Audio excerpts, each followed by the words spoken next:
何を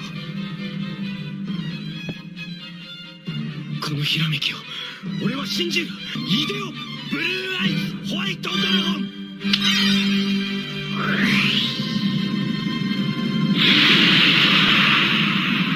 From the very first episode of Yu-Gi-Oh! Duel Monsters to over 20 years later, Blue Eyes White Dragon remains one of the most popular, beloved, and iconic Yu-Gi-Oh! Monsters of all time. Surprisingly, it also holds one of the most interesting and improbable rises to the peak of competitive Yu-Gi-Oh! We've seen in the last decade. From the lows of being considered nothing more than a stereotypical, terrible anime deck, to the peaks of the entire dueling world, Blue Eyes has seemingly done it all. In this video, I'll recap the entire almost 2-decade history of Blue Eyes White Dragon in the TCG and help you learn why this great beast was worthy of being Seto Kaiba's boss monster. But before I do, if you enjoy educational videos like this, hit the like button to let me know and also to help the channel grow. Without further ado, this is the rise and fall of Blue Eyes White Dragon. You know you're a true icon when an entire booster set is named after you, and that's exactly where we're going to start this story. In the very beginning of the Yu-Gi-Oh! Trading card game, there was its first core booster set, which many to this day still revere,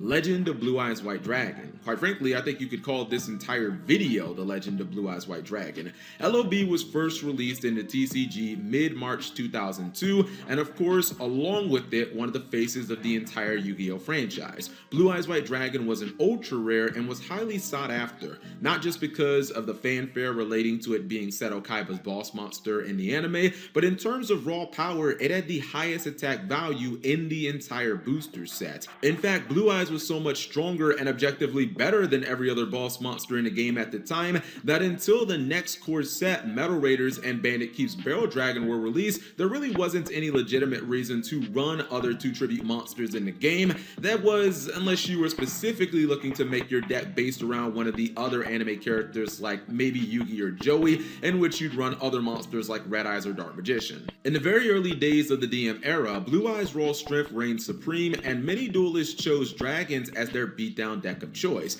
This was thanks to the very powerful Lord of D and Flute of Summoning Dragon combo that would allow you to summon up to 2 huge dragons from your hand without requiring any tributes. Yes, that same play that was used by Kaiba himself in the anime was a powerhouse in the real life game as well. All 3 cards were included in the original starter deck Kaiba, thus giving any player access to the play. If your opponent's field was open, you were only 800 life points off lethal. At the time, Yu-Gi-Oh! Barely had any complicated monster effects, so this play was downright prodigious if pulled off successfully. Sadly, Blue Eyes' place in the competitive scene would be short-lived. By Yu-Gi-Oh's 2nd year and the release of the 5th core booster set, Labyrinth of Nightmare, the game had started to accrue a variety of powerful effect monsters such as Jinzo, Goblin Attack Force, and Bazoo the Soul Eater. These monsters were much more versatile and easier to get on the field when compared to Blue Eyes, and thus the Dragon Beatdown based deck became a thing of the past, and Yu-Gi-Oh! Moved more towards control based decks. For the rest of DM and the entirety of the GX era, Blue Eyes was seen as nothing more than a cool anime card that you'd never actually consider running if you wanted to win in real life. In my personal opinion, this was largely Konami's fault, as during DM, they never really supported Blue Eyes. Burst Stream of Destruction was released in Ancient Sanctuary, but that was only one singular card. Honestly, I don't think Konami ever intended for or expected Blue Eyes to become its own dedicated deck and strategy. I believe as much because when starter deck Kaiba Evolution was released in early 2004, it didn't really do anything to make Blue Eyes better or even viable. Heck, it didn't even include the 2-card combo of Lord of D and Flute of the Summoning Dragon that made his first starter deck Kaiba so iconic. For these reasons, Blue Eyes really wouldn't emerge again until 5Ds. Enter Hopeless Blue Eyes, the dragon-based beatdown deck that stayed true to the original spirit of Blue Eyes, but also added a level of lockdown and control that was never possible in the earliest days of the DM era. Hopeless Blue Eyes was an excellent combination of power and control. Cards like Blue Eyes White Dragon, Red Eyes Darkness Metal Dragon, and the occasional 5-headed dragon all brought the hammer down on your opponent, beating them into submission and generally ending games quickly because of their high attack values, while cards like Light and Darkness Dragon, Royal Decree, and Royal Oppression would submit locks on your opponent. These cards were useful for taking away your opponent's best options when it came to defending themselves. In 2011, towards the end of 5Ds, Hopeless Blue Eyes achieved respectable success on the regional level, including a few top 8 finishes. During this time, while Storm of Ragnarok was the latest set, Hopeless Blue Eyes' main competitors were Planet Synchro, Six Samurai, and Gravekeepers, none of which had easy ways to deal with Light and Darkness Dragon, or the fact that Kwakimaru Drago stopped Gravekeepers from resolving Spy, or one of the best boss monsters in the game at the time, legendary Six Samurai Shien, from ever hitting the field. To be honest, the construct of this deck was fairly ahead of its time. Cards like Future Fusion and Red Eyes Darkness would soon become synonymous with the Chaos Dragon strategy during the Zexal era, but the Hopeless Blue Eyes build established them as powerhouses years earlier. As we moved into the Zexal era, Blue Eyes became a distant memory. The Hopeless version was completely replaced with the Chaos Dragon deck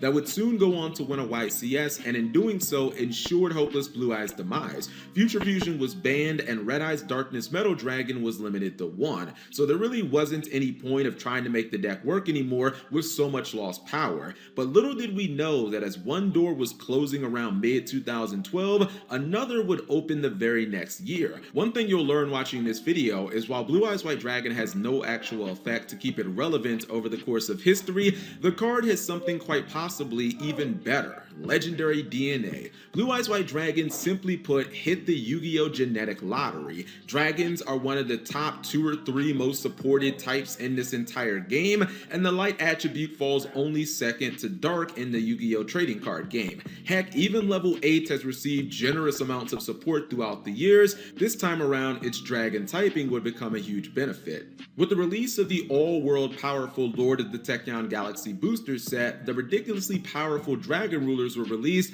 and immediately took over half of the competitive meta. As fortune would have it, 2 completely different decks using Blue Eyes would actually emerge as very legitimate competitive decks in the second half of 2013. First was the more successful Blue Eyes Rulers, which was basically a Dragon Ruler deck but with a Blue Eyes engine to give the deck far more speed. The deck used both Blue Eyes White Dragon and the White Stone of Legend as draw fodder, with the cards being useful for things like trade-in and Card of Consonants to burn through your deck at blazing speed. At the same time, if either card was in the graveyard, it could be used to summon a Dragon Ruler monster. On the other side of the spectrum was the far more interesting Blue Eyes Spellbook deck. This deck also used Blue Eyes largely as an engine, but different cards and for completely different reasons. Instead of the White Stone of Legend, this deck opted to run Maiden with Eyes of Blue. As a spellcaster, she not only had natural synergy with the spellbooks, but also when targeted with cards like Spellbook of Power or Spellbook of Wisdom, could summon a massive Blue Eyes White Dragon straight from the deck for free. She also allowed the deck to synchro summon and generally gave spellbooks more options. By the end of the next year, 2013,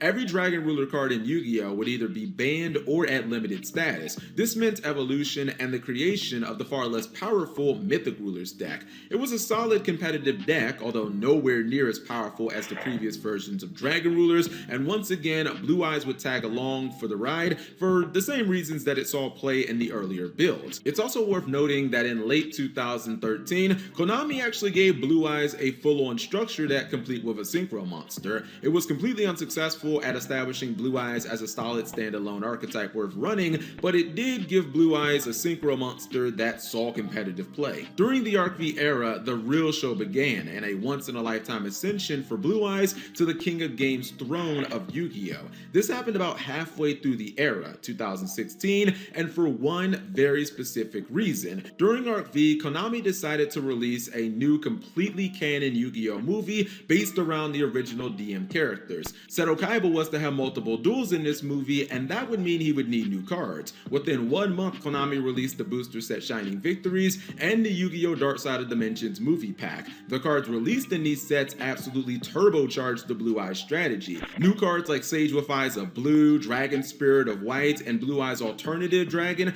all brought unique power and versatility to truly make Blue Eyes feel like not a supporting act, but the star of the show. In addition, a lot of those turbo draw cards from the past, things like Trade-In and Card of Continents, were not only still useful, but were better than ever. Konami was sending a clear signal during this time: we want this damn deck to be good, and good it was. As usual, this new pure Blue Eyes deck had the raw power that we had come to expect, but it also had something that the previous versions were lacking: spot removal for days. Blue Eyes Alternative Dragon could destroy any one of your opponent's monsters every single turn, while Dragon Spirit of White could banish back row and could be summoned from the deck for free with the use of the White Stone of Ancients. Best of all, this deck was incredibly adept at summoning horrifyingly powerful, strong rank 8 monsters as well. This led to Blue Eyes having a strong competitive run over the next several months, including Shunsuke Hiyama winning the 2016 Yu-Gi-Oh! World Championship.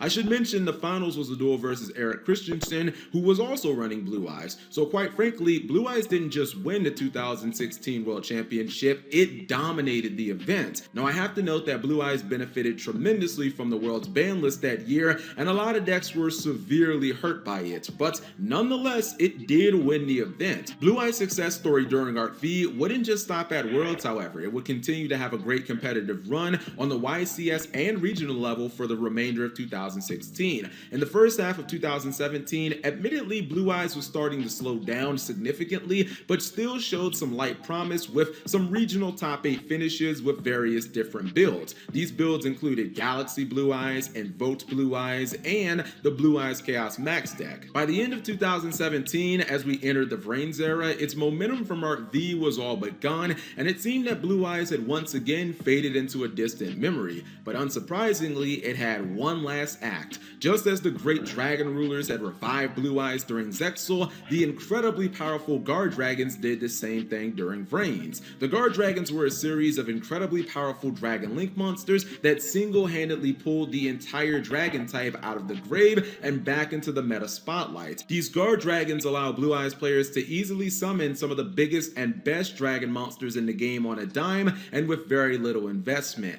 Paired up with the very versatile Danger archetype and old friend Red Eyes Darkness Metal Dragon, the Danger Blue Eyes deck tore things up on the regional level for a short while. Unlike the Blue Eyes deck before it, this deck aimed to summon as many powerful boss monsters from the extra deck as possible in its first turn and stop the opponent dead in their tracks before they even got started. The deck was fast, aggressive, and full of negation power. I'd say its emergence and light success is one of the more shocking things to come out of 2019. As it stands today, all these prior versions of Blue Eyes no longer see high-level competitive play, and thus neither does Blue Eyes White Dragon, but because of Konami's tendency to support Seto Kaiba as a character, and because Blue Eyes has that jackpot-winning DNA, I think it could be only a matter of time before we see it in the meta spotlight again. Anyways, that is the conclusion of our story. If